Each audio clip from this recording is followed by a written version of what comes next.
캠프의 왈왈왈 58번째 시간입니다. 저는 경향신문 국제부의 구정은 기자고요. 이번 시간에는 원래는 그 혁명의 고향 후난성을 하려고 했는데 아쉽지만 또 다음 기회로 미뤄야 될 것 같습니다. 중국 위안화가 국제통화기금 IMF의 특별인출권, 이거 말이 좀 어려운데 SDR이라 그러더라고요. 여기에 편입됐다고 하는데요. 어떤 의미가 있는지 다뤄보도록 하겠습니다. 홍 선배 안녕하세요. 네, 안녕하세요. 먼저 제가 좀 기초적인 것부터 좀 여쭤볼게요. 위안화, 그다음에 런민비, 인민폐라고 하는 거. 이게 관계가 어떻게 되는 거예요? 위안화가 곧 그냥 인민폐를 말하는 건가요? 그렇죠. 위안화가 인민폐다 이렇게 보면 되는데 또 엄밀하게 따지면 또 그게 또 아니고 한데 예? 이게 무슨 얘기냐면은 인민폐는 중국말로 이제 런민비라고 해가지고요. 예? 런민비를 갖다 영어로 쓰면은 RMB가 되지 않습니까? 그죠? 그래서 화폐 표기에서는 다들 그냥 위안이라고도 안 하고 RMB라고 많이 RMB라고 쓰더라고요. 하죠. 맞습니다. 그래서 인민폐, 이 런민비는 중국의 법정 화폐인데요. 중국의 예? 중앙은행이 인민은행인데 여기서 발행하는 겁니다. 이 처음 인민폐가 나온 거는 이제 1948년 12월 1일인데요. 그러면 중화인민공화국 건국이 49년. 언제입니까? 49년 예. 10월 1일이죠. 예? 한 10달 전에 이제 미리 이제 찍어낸 거죠. 예.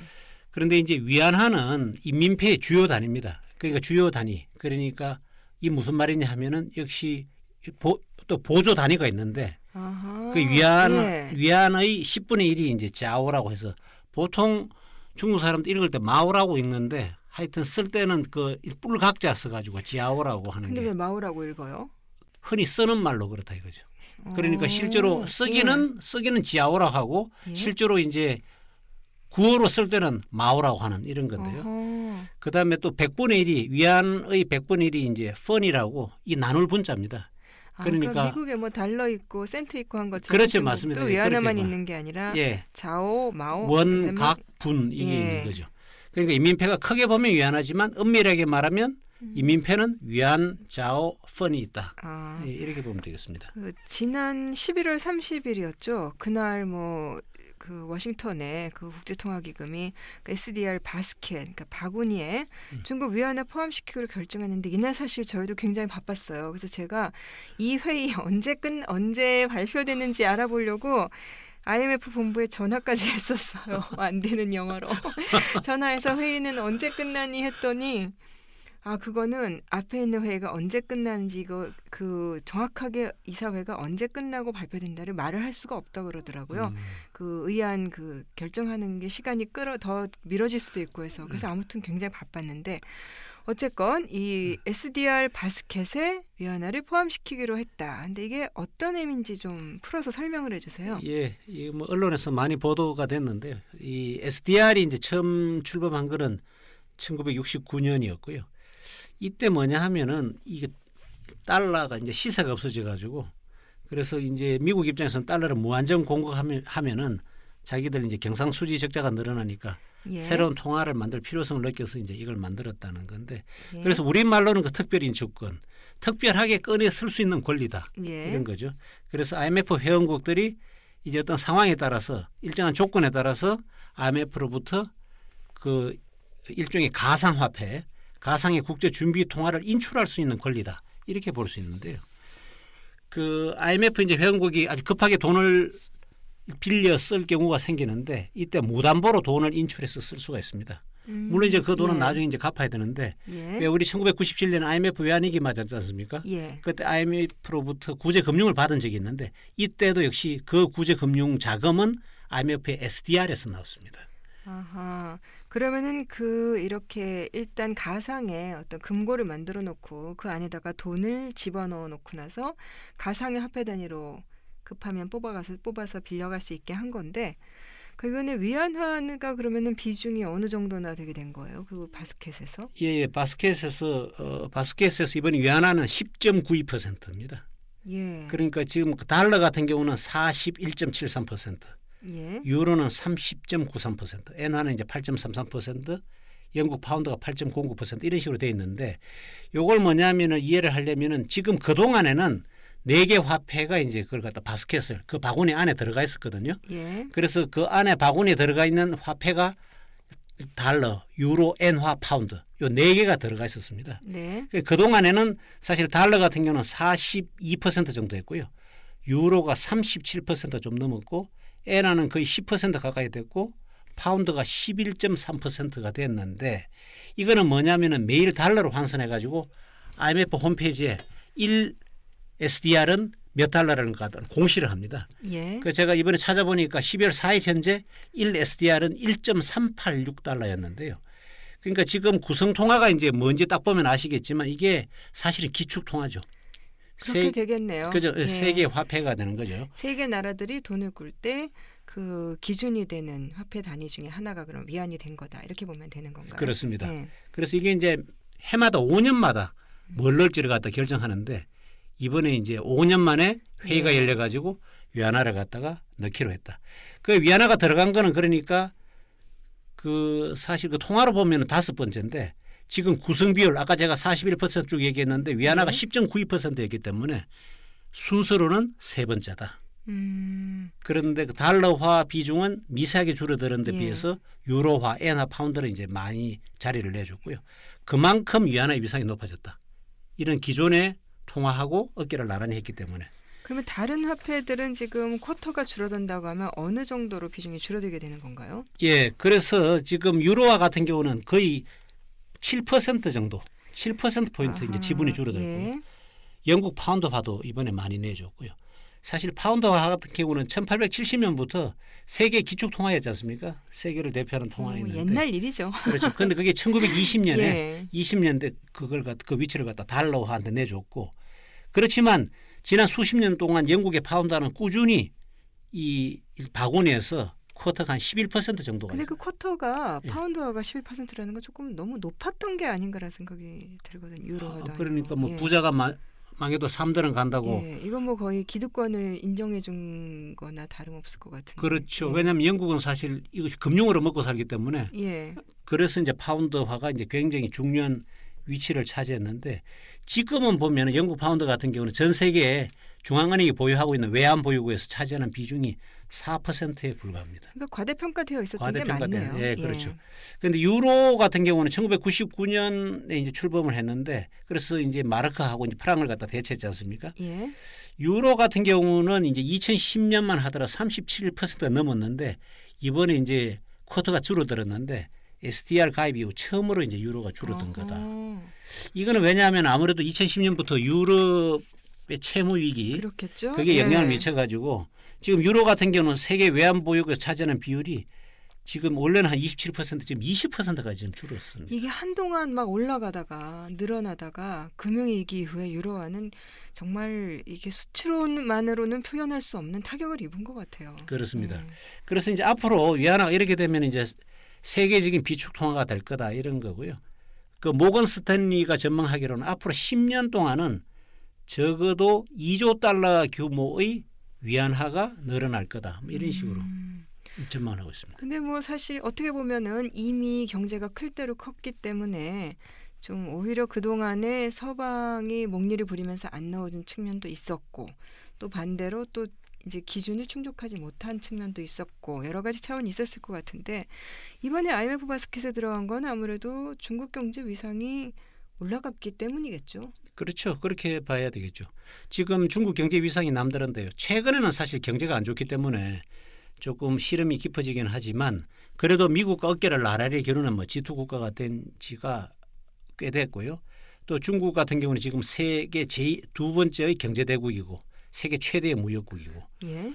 또 2014년 12월 작년 12월 같은 경우는 위안화는 세계 제2의 무역 거래 화폐가 되었고요. 그리고 그래서 이제 위안화가 어떻게 보면 SDR 바구니에 들어가는 것은 자연스러운 일이다 이렇게 볼 수 있는데 근데 중국 입장에서는 그렇지만은 그게 위안화가 제2의 무역 거래 화폐가 된 것은 다른 나라가 많이 써서가 아니라 그냥 중국의 교역량이 많아서잖아요. 그렇죠. 그런데 이 그동안에 이제 SDR 편입을 위해 가지고 예. 그 중국 정부는 무던히 이제 애를 썼고 또 상당 부분 그 이제 사실 조건을 충족을 했는데요. 이게 왜냐하면 SDR이 아무나 들어가는 게 아니고 세계 무역 내에서 거래 비중이 높아야 된다는 거 예. 하나고 또 이제 결제 통화로 자유롭게 사용할 수 있어야 한다는 이런 게 있는데 예. 그렇지만 물론 이제 지금 중국은 관리 변동 환율제라고 해서 좀 약간 변칙적인 이런 환율 관리를 하고 있고 또 자본시장도 사실 100% 이제 완전히 연 게 아니기 때문에 이런 것이 과연 괜찮을까? 또 사실 강대국들 입장에서는 아니 중국을 넣어줬다가 이것도 나중에 뒤통수 맞는 것 아니냐 이렇게 생각을 할 수 있지만 그렇지만 여러 가지 이제 상황이 중국하고 같이 가자. 중국을 갖다가 안 들어오는 것보다는 같이 여기에 한 울타리에다 집어넣어가지고 한번 해보자는 거고 제일 중요한 거는 미국의 입장인데요. 원래 미국 오바마 대통령 같은 경우는 그 위안화 SDR 편입에 굉장히 반대했죠. 예. 그런데 입장이 이제 바뀐 게 가만히 보니까 잃는 것보다는 얻는 게 많다는 거죠.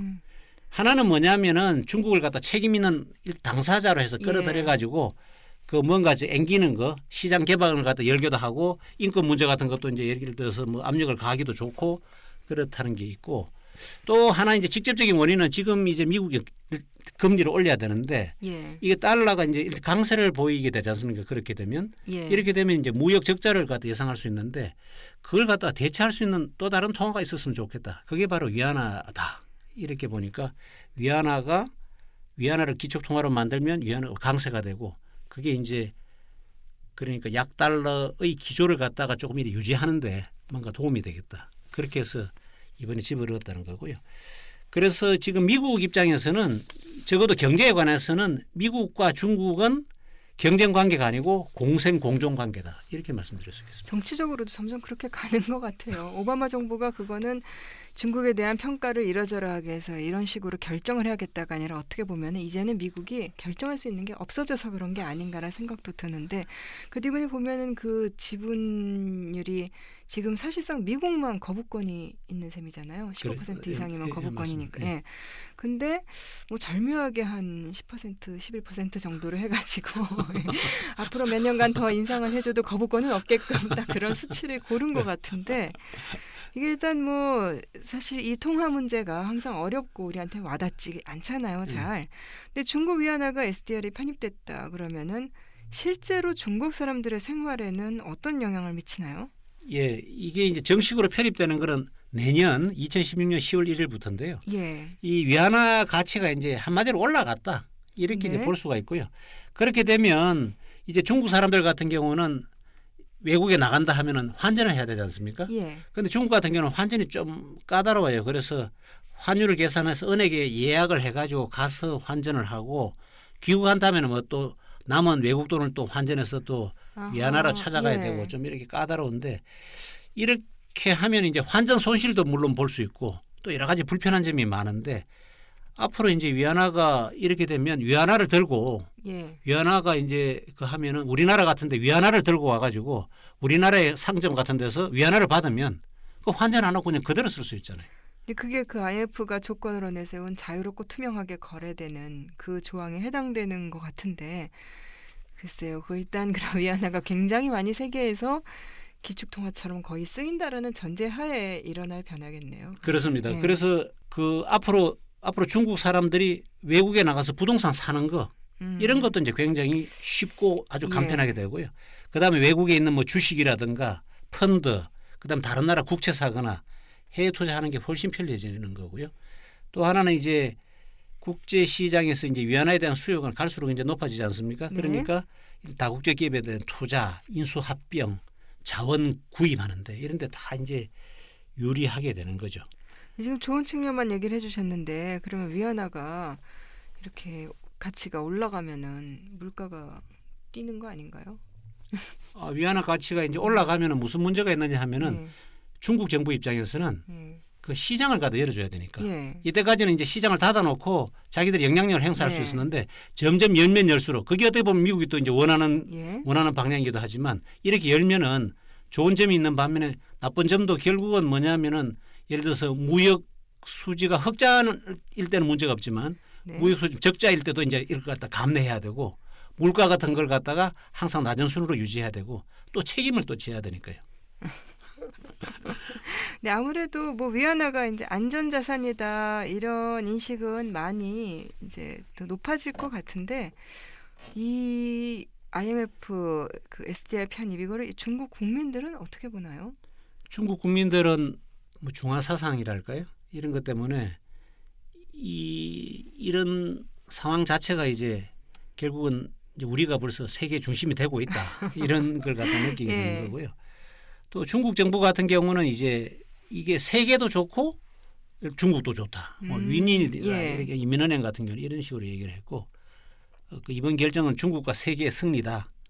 세계 화폐 제도를 안정화시키는 데 크게 기여할 것이다. 그러니까 얘기는 뭐냐면 그러죠.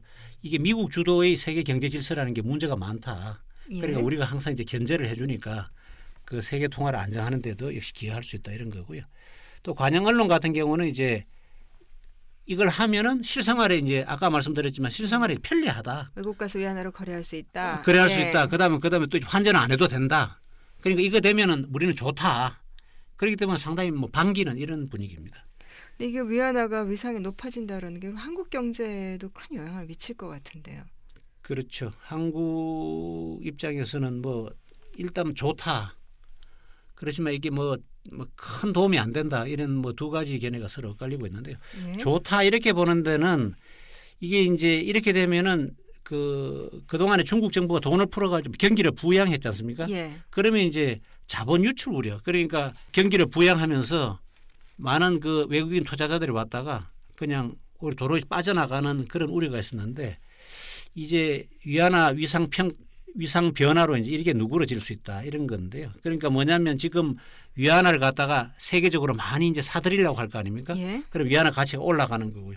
그렇게 되면 이제 중국 인민은행이 이제 자신감을 갖고 예를 들어 적극적인 통화 완화 정책을 펴게 되고 그다음에 경기를 부양시키면 중국의 경제가 좋아진다 하면 우리한테도 좋아지는 것 아니냐. 정말 둘러 좋은 파장이 올 수 있는 거로군요. 그렇죠. 그렇지만 예.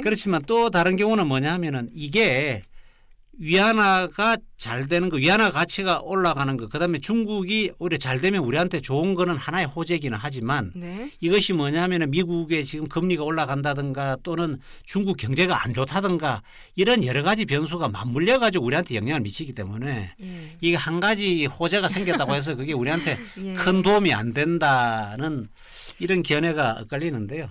그래서 제가 볼 때는 이것은 호재다. 요 예. 하나만 보면 호재다.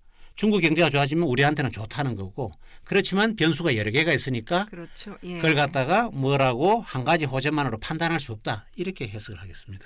그리고 중국은 굉장히 이 야심차게 화폐 정책을 추진하고 있을지 몰라도 또 미국이 이 기축 통화인 달러화 지위를 결코 포기하려 하지는 않을 텐데 좀 그런 좀 정치적인 마찰이라든가 그런 것도 앞으로 결국 생기지 않을까요?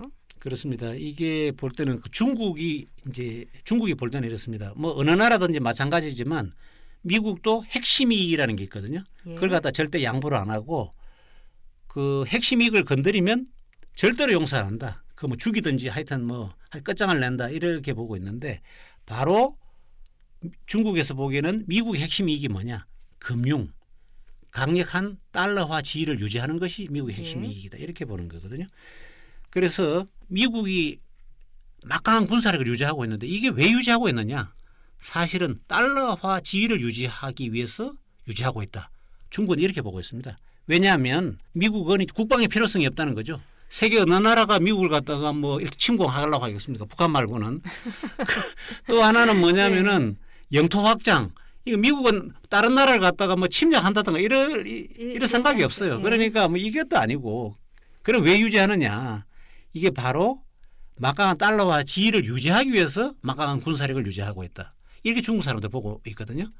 그래서 뭐냐 하면 예를 들어서 2003년에 왜 그때 미국이 이라크와 전쟁을 선포했지 않습니까? 예. 그때 그게 뭐냐면 그래서 결국 이제 후세인까지 사형을 시켰는데 이것은 뭐냐면 그 당시에 이라크가 무역 결제 통화를 갖다가 원유 결제 통화를 갖다가 유로화가 아니고 그러니까 달러화가 아니고 유로화로 바꾸려고 했다는 거예요. 이거는 사실은 당시에 이게 모든 것을 달러를 지키기 위한 미국의 노력으로 해석을 하는 그런 부류가 있어요. 항상 이렇게 나오는 얘기가 우크라이나 사태가 되건 뭐가 되건 간에 미국은 달러 기축통화 이익을 지키기 위해서 뭐 이렇게 했다. 그게 이제 그 페트로 달러 개념인데 석유 결제 통화를 이라크가 사실은 뭐 유로화로 바꾸려고 했다라든가. 근데 사실 그렇지는 않았어요. 그렇지는 않았지만 외부에서 보기에는 뭐 충분히 그렇게 뭐 그것 때문에 이라크를 침공한 것은 아니었는데 그때 이라크 석유는 금수 조치여서 그 석유랑 식량, 의약품하고밖에 교환이 안 됐기 때문에 사실과는 조금 거리가 있습니다만 어쨌건 그렇게 믿는 사람들이 많이 있었죠. 근데 중국 입장에서는 뭐 이런 그 아주 구체적인 상황은 아니더라도 그 미국의 이 달러를 지키려는 노력에 대해서 충분히 경계를 가질 만은 할 것 같아요. 그래서 이거는 네. 뭐냐면은 이거는 중국에서 이제 화폐 전쟁이라는 책이 나와서 굉장히 인기가 많았는데 예, 그러니까 우리나라에서도 많이 팔렸죠. 예. 모든 걸 갖다가 이제 화폐 전쟁으로 그- 전쟁으로 보니까 이런 그 식으로 부류가 얘기가 되는 거예요. 있어요. 그게 특정 학파라고 해야 되나? 거기 외신들도 그렇고 국내에서도 일부 사람들은 모든 것을 화폐만 가지고 해석을 하는 분인데 근데 세상이 그렇게 단순하진 않지만 어쨌건 뭐 중요하게 분석해 볼 만한 요소이기는 할 것 같아요. 그러면은 그 뭐죠? 1999년에 그 유로화가 정식 거래를 시작했는데 1999년 3월에 미국을 중심으로 한 나토 그리고 북대서양 조약기구가 유고 연방을 공격한 거 이것도 바로 유로화 폭락을 갖다가 그것도 일종의 그런 음모론이 있긴 그것도 한데, 음모론인가? 예. 유로화 폭락 때문이라고 하면은 유로화 그- 폭락을 갖다가 유도하기 위해서 폭격을 했다. 그렇게 볼 수는 없는데 아무튼 그렇게 보는 음모론 시각은 항상 존재합니다. 예, 그런 건 아니었고요. 예. 그때 오히려 나토가 존재의 의미를 냉전이 끝났기 때문에 존재의 의미를 부각시켜야 될 필요도 있었고 실제로 그때 내전 때 그 학살 위험이 컸기 때문에 공습을 했는데 다만 그 결과가 잘못됐죠. 실패했죠. 그러고 나니까 그 왜 했느냐 뭐 이렇게 하다 보니까 명분을 따지다 보면 근데 뭐 어쨌건 지금 그렇게 뭐 미국의 이 달러 패권에 대해서 이렇게 의심 섞인 시선을 보내는 것은 뭐 또 이해가 가는데 그렇지만은 그러면서 중국이 지금 좀 세계 통화의 꿈을 꾸는 게 아니냐. 또 이런 경계심도 벌써부터 나오고 있거든요. 그렇습니다. 중국 입장에서는 이렇게 보고 있습니다. 뭐냐면 세계 초강대국이 되려면은 경제 성장만으로 안 된다 이렇게 보고 있거든요. 예. 근데 이거는 이제 또 그 영국의 런던 학파가 이제 1920년대 30년대 신자유주의 학파인데요. 여기가 얘기하는 것도 중요한 것은 자산을 권력으로 만드는 능력이 있어야 한다는 건데 이게 무슨 얘기냐 하면은 이제 세계 초강대국 되려면 일단 해양 강국이어야 한다. 예. 그래서 해양으로 이제 해양 자원을 장악해 가지고 이용하는 능력이 있어야 한다는 거고 그 두 번째가 뭐냐면은 통화의 확장 능력이 있어야 한다는 건데요. 역사적으로 보면은 포르투갈, 스페인, 네덜란드 같은 경우는 해양 강국이었으니까 첫 번째 조건을 맞췄는데 결국은 영국에다가 패권 지위를 넘겨주는 게 영국 같은 경우는 통화를 확장해서 이걸 갖다가 권력으로 전환할 수 있어서 그 지위를 강할 수 있는데 파운드라는 무기를 가지고 예. 결국 다른 나라는 이걸 해내지 못했기 때문에 역사의 무대에서 사라졌다 이렇게 보고 있는 거거든요. 그래서 자국의 통화를 세계 통화로 확장하는 거 이게 바로 초강대국으로 가는 강력한 토대고 중국은 이걸 갖다가 알아야 된다 이런 건데요. 예. 그 항상 중국은 또 이제 이렇게 얘기를 하면 역사적인 얘기를 많이 하겠습니까? 그래서 또 역사적인 얘기를 하자면 아니 또 2000년 전인가요? 아유 송나라다니까 이거는 천년 전입니다. 천년 전. 천년 전 정도는 굉장히 가까운데요. 네. 이 송나라 같은 경우는 세계 제1의 강대국이었습니다.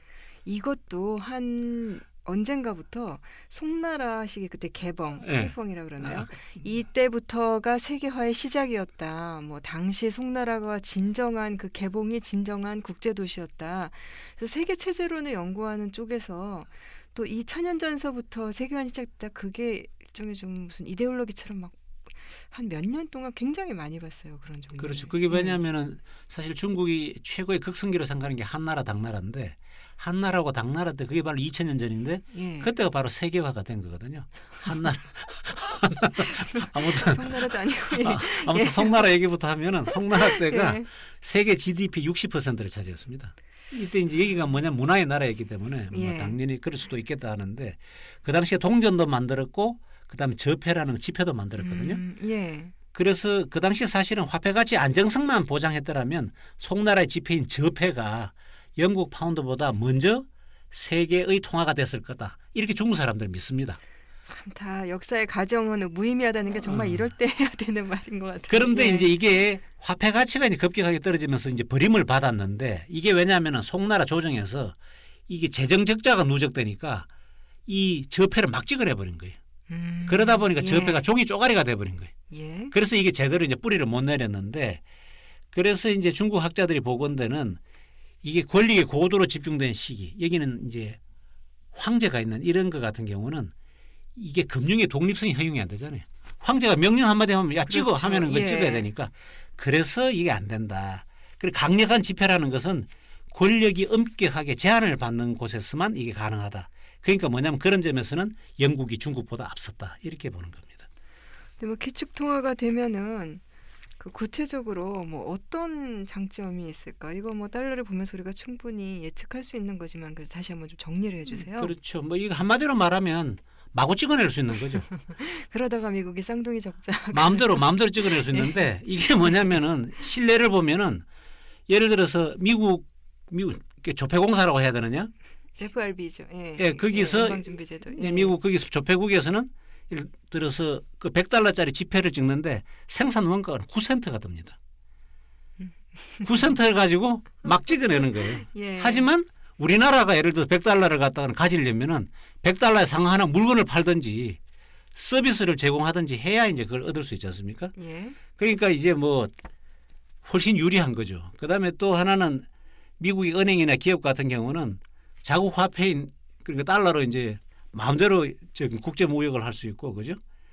환전 수수료 낼 필요도 없고 그죠? 자기 나라 화폐니까 또 외국 돈을 갖다가 달러로 바꿀 때 환율이 자기한테 불리할까 봐서 걱정할 필요도 없고 아주 그냥 뭐 아주 편한 거죠. 그런데 이제 그 사실은 그 달러화가 기축통화가 된 게 이제 1944년 그 유명한 브레튼 우즈 예. 협정이지 않습니까? 그 이로 보면은 뭐 전 세계 모든 사람들이 달러를 가지고 그다음에 그 달러 가지고 미국 국채를 살 수 있고 뭐 이런 식으로 했죠.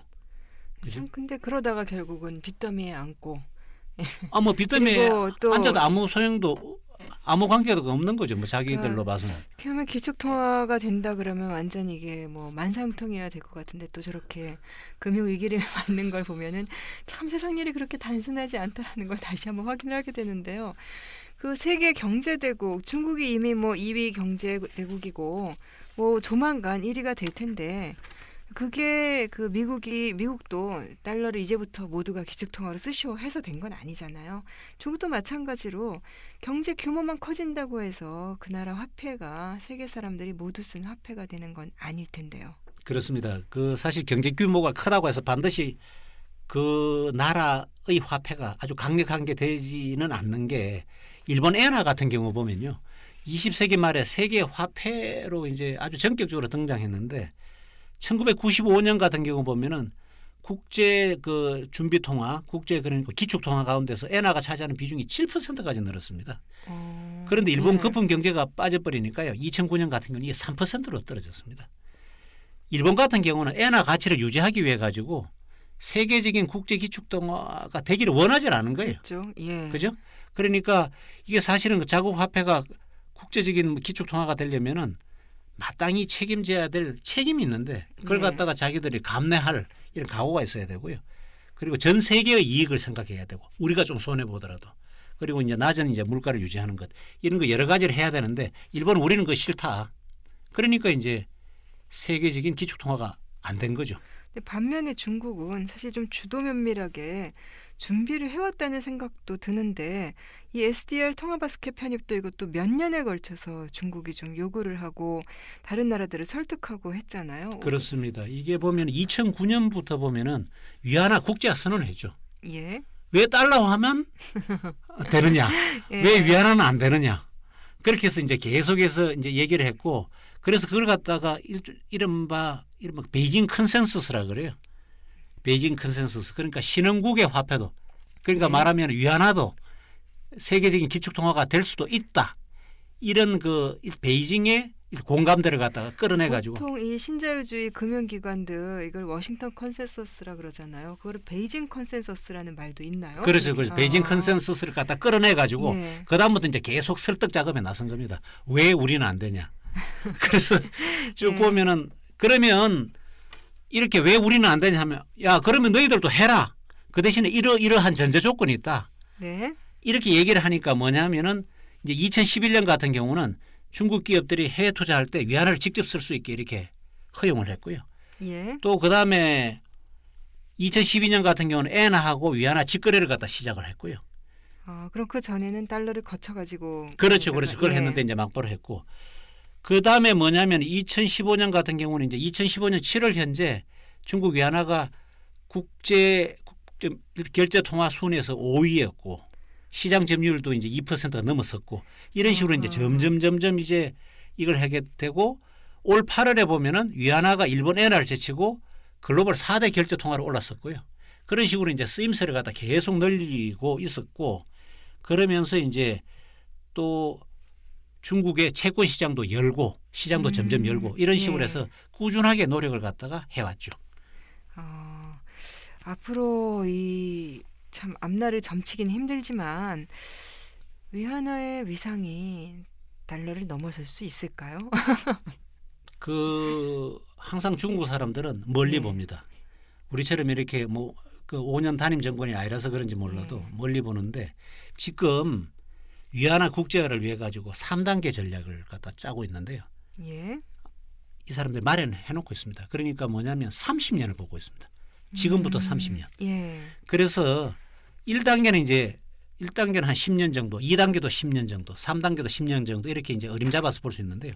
1단계는 주변화 단계라고 해가지고 국제 무역 결제 통화로 위안화를 쓰도록.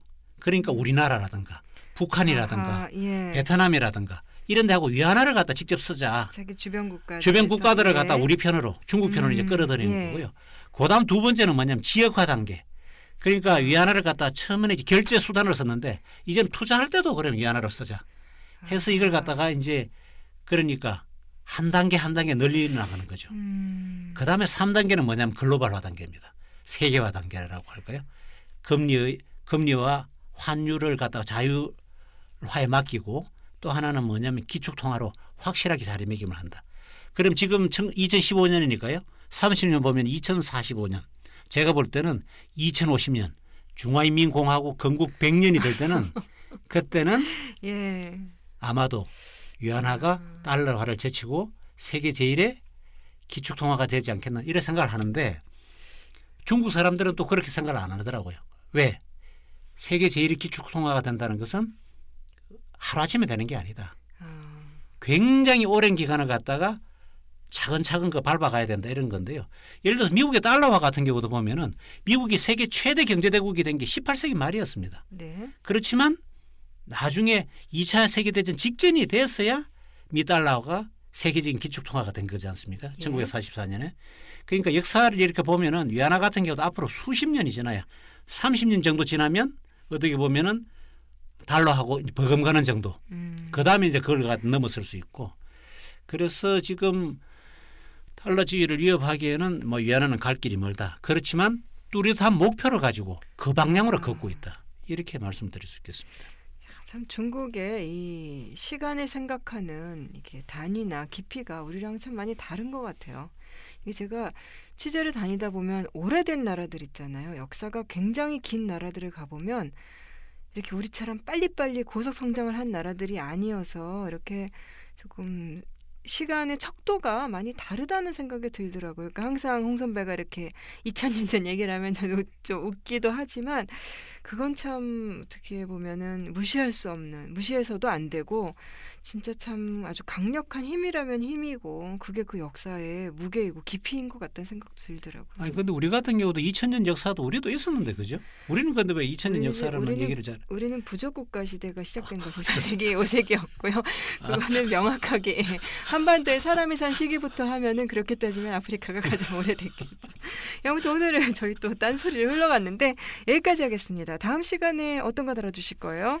예, 그 이번 주 중에 베이징에서 중앙경제공작회의가 열리는데요. 네. 그 중국의 그 최고 경제정책 결정 기구라서 이걸 계기로 해서 올 한해 중국 경제, 뭐 내년 중국 경제를 점검해 보겠는데요.